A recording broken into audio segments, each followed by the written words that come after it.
자, 여러분 글을 써볼까요? 글을 쓸 때는 생각자기 한 것을 보면서 글을 써야 된다고 이야기했죠. 제목을 써야 되는데 제목은 나중에 쓰고 싶은 생각이 드는데요. 제목은 비워놓을까요? 오늘은 그렇게 해보죠. 오늘은 제목을 나중에 쓸 거야. 이렇게 결정을 했습니다. 그런데 고양이를 본 곳이 있을 텐데 생각자기는 쓰지 않았지만 글쓴이 우리 어린 형네는 어딜 갔을까? 인왕시장에 갔어요. 인왕시장. 자, 한 칸 들여쓰기를 하죠. 우리 이제 문단을 아니까 한 칸 들여쓰기 표시하지 않습니다. 한 칸 들여쓰기를 할 겁니다. 자, 그러면 인왕시장에 갔다. 인왕시장에 간 거죠. 인왕시장에서 인왕시장에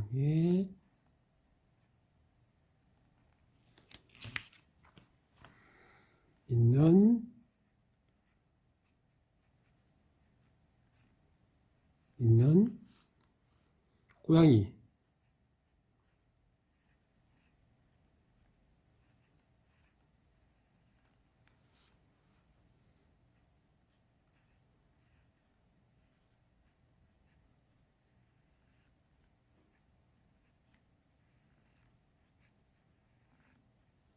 이어서 쓰고 싶어요.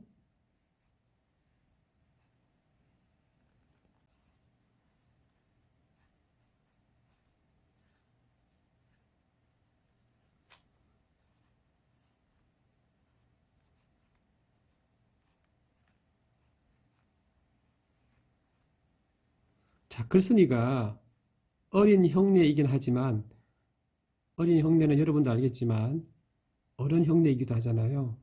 아마 여러분들은 앞에 앉았다 이렇게 앉았다라고 쓸 수도 있어요. 그런데 지금 이제 형네는 앉는다라고 쓰기로 결정을 했습니다. 자, 그 다음에 생각제기를 생각해 보면 입 부분을 이야기했죠. 입.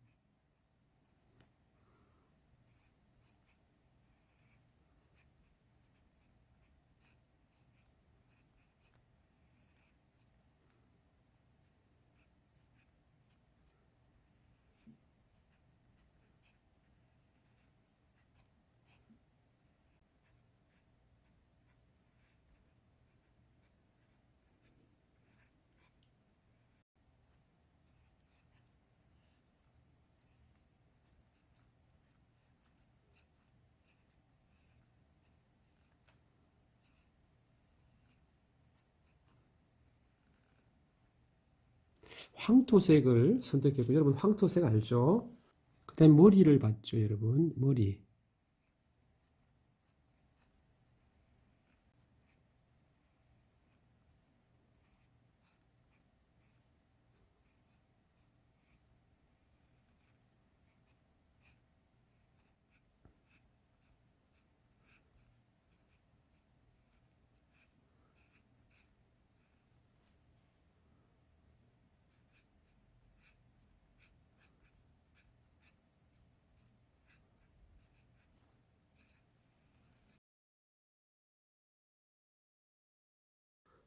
잿빛은 밝은 검은색처럼 보이는데 여기서는 밝은 잿빛이라고 썼습니다. 이제 등이 나와야 되죠.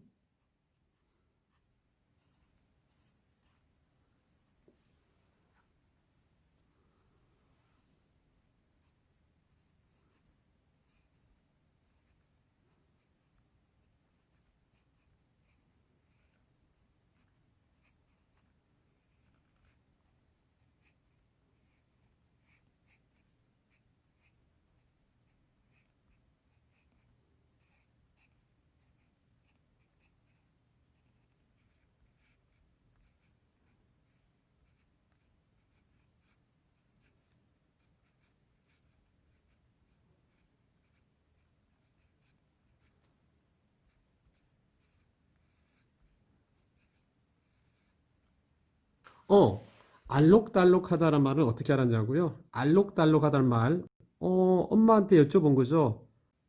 어머니, 알록달록하다는 말이 무슨 뜻이죠? 엄마가 그럼 국립국어원 누리집에 한번 찾아볼게. 네. 알록달록하단 말은 밝은 무늬가 이곳저곳에 있는 것을 알록달록하다고 하네. 그래요? 그럼 얼룩덜룩은요? 어, 얼룩덜룩은 조금 어두운 무늬가 여기저기 흩어져 있는 것을 얼룩덜룩이라고 하는데, 그러면 알록달록은 좀 밝은 무늬고, 얼룩덜룩은 약간 어두운 빛이 나는 무늬라고요? 알겠습니다. 알록달록이라고 해도 되겠다. 근데 이제 꼬리가 남았죠?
둘째 문단도 써야죠. 자, 한 간절히 쓰는 것이고요.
동그란 모양으로 할까요? 동그라미로 할까?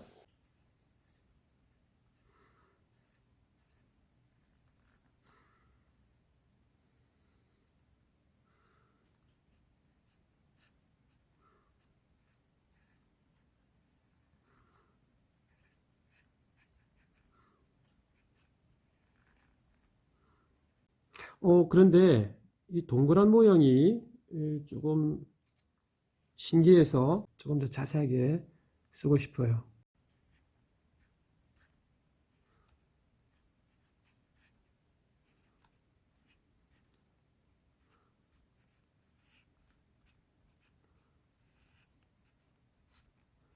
동그란 모양에서 동그라미로 바꿨습니다.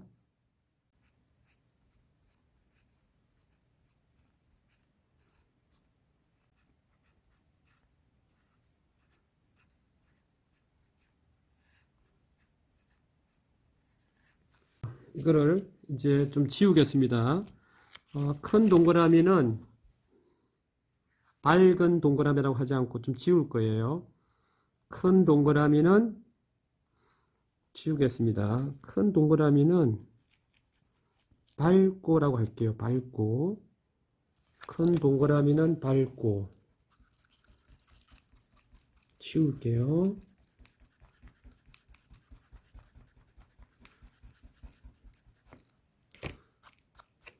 자, 큰 동그라미는 밝고,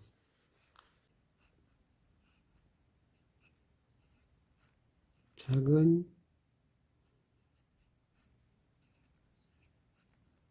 동그라미는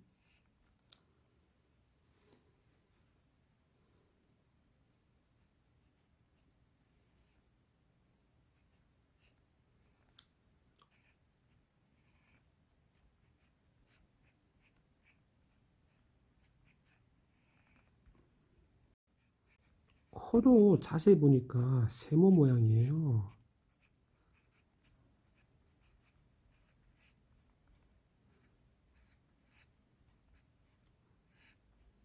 온점. 자, 이제 마지막 문장이 남았습니다.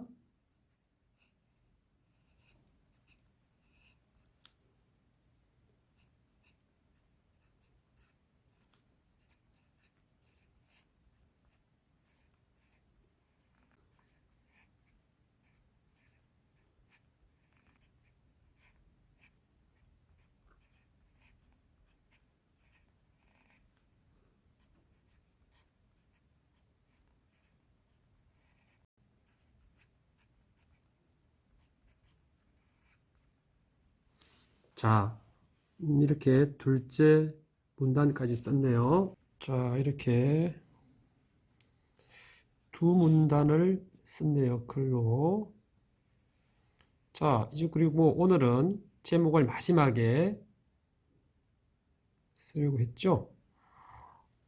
마지막 문장이 마음에 들어서 마지막 문장에 있는 내용을 제목으로 쓰면 어떨까 싶은데요. 이렇게 쓰면 어떨까요? 제목을.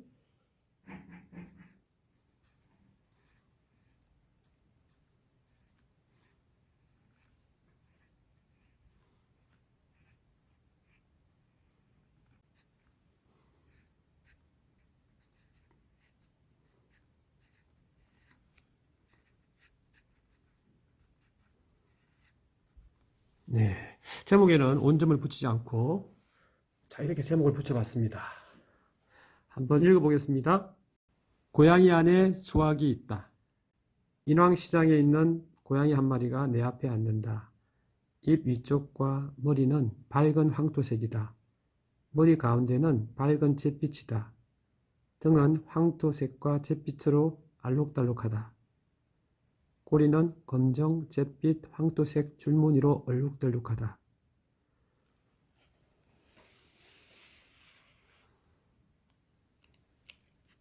고양이가 귀를 쫑긋 세웠을 때 귀가 세모 모양으로 보인다. 눈에는 두 개의 동그란 모양이 들어있다. 큰 동그라미는 밝고 작은 동그라미는 어둡다. 코도 세모 모양이다. 내가 본 고양이 안에 수확이 들어있다. 어린 형네가 쓴 글인데 아마 여러분들이 고양이를 보고 글을 쓰면은 어린 형네가 쓴 글보다 더 재미있게 글을 쓸 수 있을 거라고 생각합니다. 여러분 재미있는 글쓰기 다음에 또 해요. 안녕.